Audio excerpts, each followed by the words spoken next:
किशन कन्हैया क्या करे यशोदा मैया। मंगलवार के दिन व्रत के अंत में भोजन बनाकर श्री हनुमान जी को भोग लगाने के बाद स्वयं भोजन करती थी। गौरी दान से पाताल लोक की प्राप्ति होती है, रोहिणी के दान से बैकुंठ की प्राप्ति होती है, कन्या के दान से इस लोक में सुखों की प्राप्ति होती है। Hello everyone, welcome back to my channel the joyful journey with Hema Mishra. Thank you so much इतना प्यार देने के लिए और मेरी वीडियोस को इतना पसंद करने के लिए। आज मैंने सोचा कि आपके सामने ये वाली वीडियो भी शेयर करती हूँ। मैं हर वीक मंगलवार को हनुमान जी का फास्ट करती हूँ। गर्ल्स के लिए, मैरिड और अनमैरिड दोनों के लिए ये फास्ट बहुत अच्छा है। आपकी फैमिली में हैप्पीनेस बनी रहे, पॉजिटिविटी बनी रहे आपकी लाइफ में, आप अच्छा अचीव करो। क्योंकि जब हम भगवान के सामने अपना सिर झुकाते हैं ना, तो हमेशा हमें पॉजिटिविटी और एक शांति मिलती है। तो इसीलिए मुझे अराउंड 5 मंथ हो गए हैं इस फास्ट को रखते रखते। तो मैं आपको दिखाती हूँ कि मैं कैसे, पूजा तो नॉर्मली होती है बट इसमें कथा होती है जो मैं हर मंगलवार को पढ़ती हूँ, सुबह भी शाम को भी। जब मुझे सुबह टाइम नहीं मिलता ऑफिस से तो मैं इसको शाम को पढ़ लेती हूँ। तो आप भी मेरे साथ कथा सुनिए। मैं आपको थोड़ी थोड़ी सी कथा की जो अच्छी अच्छी बातें आपके साथ शेयर करूँगी, आपको भी अच्छी लगेगी। चलिए हम वीडियो स्टार्ट करते हैं। बड़ा नटखट है रे किशन कन्हैया क्या करे यशोदा मैया। बड़ा नटखट है रे किशन कन्हैया क्या करे यशोदा मैया। बड़ा नटखट है रे किशन कन्हैया क्या करे यशोदा मैया। बड़ा नटखट है रे किशन कन्हैया क्या करे यशोदा मैया।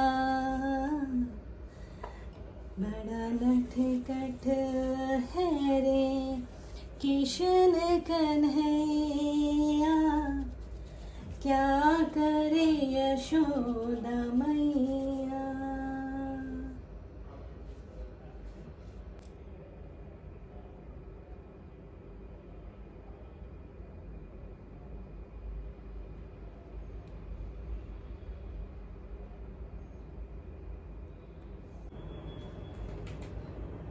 मंगलवार व्रत कथा। व्यास जी बोले, एक समय नैमिषारण्य तीर्थ मुनि एकत्र होकर पुराणों के ज्ञाता श्री सूत जी से पूछने लगे। सैनकादिक ऋषि बोले, हे महामुनि, आपने अनेक पुराणों की कथा सुनाई है। आप कृपा करके ऐसी व्रत और कथा बताएं जिसके करने से संतान की प्राप्ति हो तथा मनुष्य को रोग, शोक, अग्नि, सर्प आदि का भय ना हो। क्योंकि कलयुग में जीवों की आयु कम है, फिर इस पर भी उन्हें रोग आदि घेरे रहेंगे, तो श्री हरि का ध्यान कैसे कर सकते हैं। श्री सूत जी बोले, हे मुनियों, तुमने बहुत ही सुंदर कथा पूछी है। मैं भगवान श्री कृष्ण और युधिष्ठिर का संवाद तुम्हारे सामने करता हूँ। ध्यान पूर्वक सुनो। एक समय पुराणों की सभा में श्री कृष्ण जी बैठे हुए थे।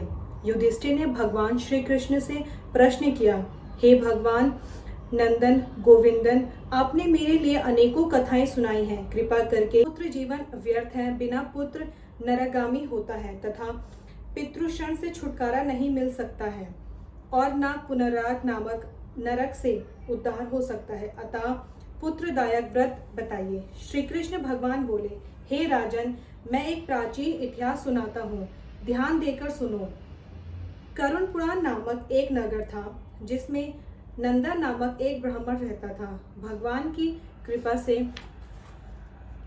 सब कुछ था, फिर भी वह दुखी था। इसका एकमात्र कारण यह था कि ब्राह्मण की स्त्री सुनंदा को कोई संतान नहीं थी। ब्राह्मण की स्त्री सुनंदा पतिव्रता थी, भक्ति पूर्वक श्री हनुमान जी की आराधना करती थी।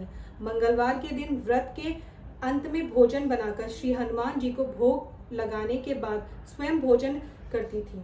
एक बार मंगलवार के दिन ब्राह्मणी कार्य की अधिकृता से श्री हनुमान जी को भोग न लगा सकी, तो ब्रह्मचारी को बहुत दुख हुआ।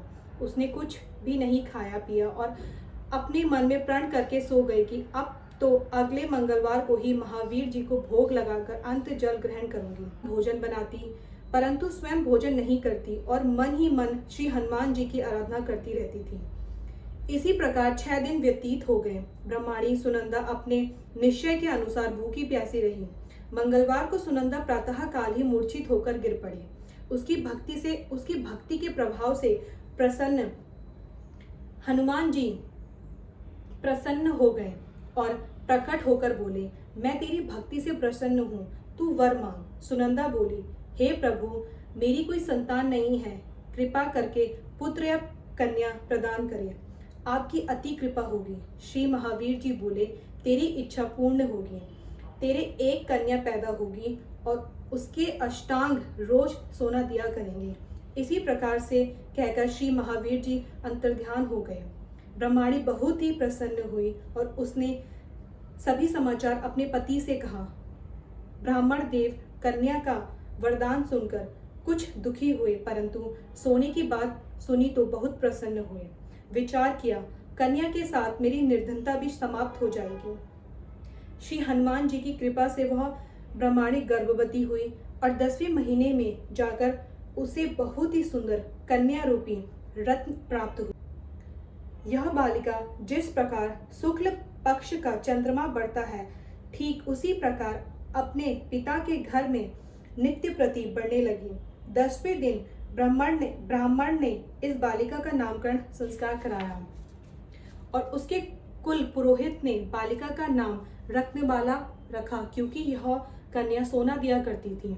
इस कन्या ने पूर्व जन्म में बड़े ही विधि विधान पूर्वक मंगल देव का व्रत किया था। रत्नबाला का अष्टांग बहुत सा सोना देता था। इस सोने से वह ब्राह्मण बहुत ही धनवान हो गया, जिससे उस नंदा ब्राह्मण को बहुत मत तथा अभिमान हो गया। सुनंदा ने देखा कि उसकी पुत्री विवाह के योग्य हो गई, तो वह अपने पति ब्राह्मण देवता को अत्यंत प्रसन्न देकर बोली, मेरी पुत्री रत्नबाला विवाह के योग्य हो गई है, अतः आप कोई सुंदर तथा योग्य वर देकर विवाह कर दे, क्योंकि शास्त्रों की आज्ञा है 8 वर्ष में गौरी, 9 वर्ष में रोहिणी, 10 वर्ष तक कन्या, उसके बाद रजस्वला संख्या दी जाती है। गौरी दान से पाताल लोक की प्राप्ति होती है, रोहिणी के दान से बैकुंठ की प्राप्ति होती है, कन्या के दान से इस लोक में सुखों की प्राप्ति होती है। हे पतिदेव, अगर रजस्वला का दान किया जाता है तो घोर नरक की प्राप्ति होती है। ब्राह्मण बोला, अभी तो रत्नबाला 10 ही वर्ष की है और देख, मैंने तो 16 वर्ष की कन्याओं के विवाह कराए हैं, अभी जल्दी ही क्या है। ब्रह्माणी बोली, आपको तो लोभ अधिक हो गया है। अगर 11वें वर्ष में विवाह नहीं होता है तो उसके मानसिक धर्म का रक्त पिता और बड़े भ्राता को पान करना पड़ता है। शास्त्रों में कहा भी है, माता पिता बड़ा भाई रजस्वला कन्या को देखता है तो वह अवश्य ही नरकगामी होता है। ब्राह्मण बोला, अच्छा, कल मैं स्वयं ही लड़का देखने के लिए अपने दूत भेजूंगा।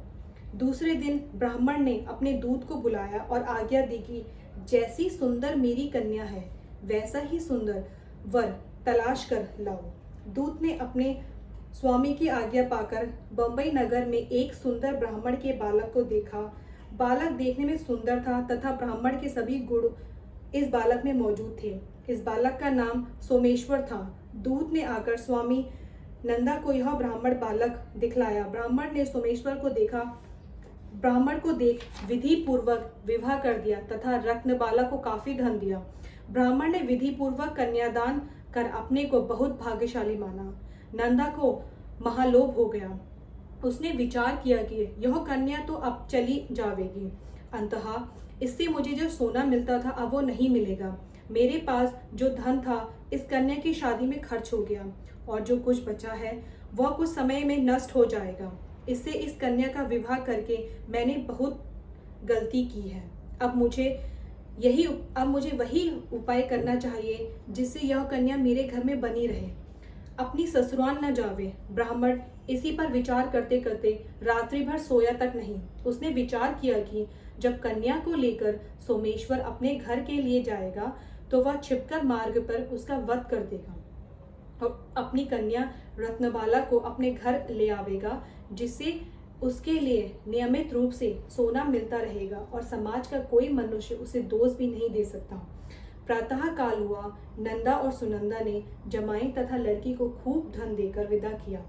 सोमेश्वर अपनी पत्नी रत्नबाला को ससुराल से अपने घर लेकर चल दिया। ब्राह्मण नंदा महलोभ के विशीभूत होकर मार्ग में छिपा हुआ था कि जमाई को मारकर रत्नबाला को फिर अपने घर ले जावे, जिससे उसे अष्टांग सोना मिलता रहे, वह कभी निर्धन न हो जावे। नंदा ने अवसर पाकर सोमेश्वर का वध करवा दिया और अपनी लड़की रत्नबाला के पास जाकर बोला, हे पुत्री, मार्ग में लुटेरे ने तेरे पति का वध कर दिया है, अब तू घर चल, वहां पर ही रहकर अपने शेष जीवन को व्यतीत करना। भगवान की इच्छा के आगे किसी का कोई वश नहीं चलता, उसे जो अच्छा लगता है वही करता है, और बेटी, जो भाग्य में लिखा है वही होगा, इसमें किसी का कोई वश नहीं है। अपने पिता के द्वारा अपने पति का मृत्यु का समाचार सुनकर रत्नबाला बहुत दुखी हुई और अनेक प्रकार से रुद्रदान करने लगी और अपने पिता से बोली, हे पिताजी, इस संसार में जिस स्त्री का पति नहीं है उस स्त्री का जीवन व्यर्थ है। मैं अपने पति के साथ ही अपने शरीर को जला दूंगी और सती होकर अपने इस जीवन को और अपने माता पिता के नाम को तथा सास ससुर के यश को सार्थक करूंगी। मैं अब घर लौटकर नहीं जाऊंगी। अपनी कन्या रत्नबाला के वाक्यों को सुनकर ब्राह्मण बहुत दुखी हुआ। विचार करने लगा, मैंने व्यर्थ इसका वध किया, क्योंकि रत्नबाला इसके पीछे अपने प्राण तक देने को तैयार है। मेरे लिए यह धन अब प्राप्त होगा ही नहीं। मेरा तो दोनों तरफ से मरण हो गया। और यह सोचकर बहुत ही रोने लगा। सोमेश्वर की चिता बनाई। सोमेश्वर की स्त्री रत्नबाला सती होने की इच्छा से पति के सिर को अपनी गोद में रखकर चिता पर बैठ गई। जैसे ही अग्नि लगाई वैसे ही मंगलदेव प्रसन्न हो गए और बोले, हे रत्नबाला, मैं तेरी पति भक्ति से प्रसन्न हूँ, तू वर मांग। रत्नबाला ने अपने पति का जीवन दान मांगा। मंगलदेव बोले, रत्नबाला, तेरा पति अजर अमर और महाविद्वान हो जाएगा। और भी कुछ हो इच्छा हो तो वर मांग। रत्नबाला बोली, हे ग्रहों के स्वामी, यदि आप मुझ पर प्रसन्न हैं तो मुझे यह वरदान दीजिए कि जो आपका मंगलवार के दिन प्रातःकाल लाल पुष्प लाल चंदन से पूजन कर आपको स्मरण करे, उसको रोग और विधि कभी ना हो, उसका स्वजनों में कभी भी वियोग ना हो और सर्प अग्नि तथा शत्रुओं का भय ना रहे। जो स्त्री मंगलवार का व्रत करे वह कभी विधवा ना हो, अनेक पुत्र और पुत्रियों की प्राप्ति हो। मंगलदेव तथास्तु कहकर अंतर्ध्यान हो गए। सोमेश्वर मंगलदेव की कृपा से जीवित हो गया। रत्नबाला अपने पति को पाकर बहुत प्रसन्न हुई और मंगलदेव का व्रत प्रत्येक मंगलवार को कर व्रतराज और मंगलदेव की कृपा से इस लोक में नाना प्रकार के सुख भोग कर अंत में पति के साथ स्वर्ग लोक हो गई।